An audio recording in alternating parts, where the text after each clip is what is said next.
Hozir endi bu imoratda hamma yoqda to'pli pol qilish rejalangan. Mana poke 2 sm, shlanka 1,5 sm, 3,5 sm. Ustidan jib bo'lmaganda yo kafil qilasiz, yo bir narsa qilasiz.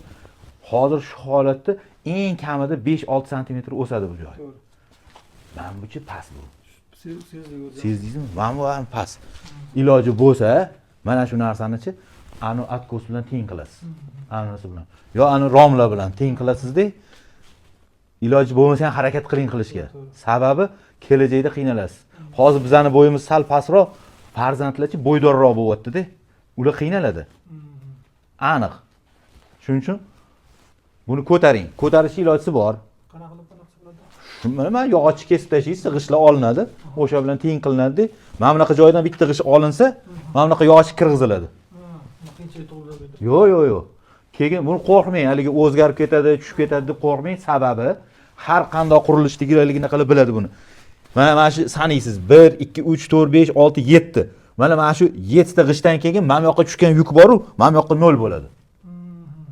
O'z bir-biriga sinchana qo'yadi. Ha, tushundingizmi? Shuning uchun qo'rqmang. Bir xilla qo'rqadi-da, mana to'sinlarligini qilib bo'lsa bosib qoladi, u hali yoriladi deydi, unaqa bo'lmaydi. Faqat ehtiyot qilib, chiroyli qilib shuni kirgizib olsa bo'ldi, mana bu yog'ochlarni.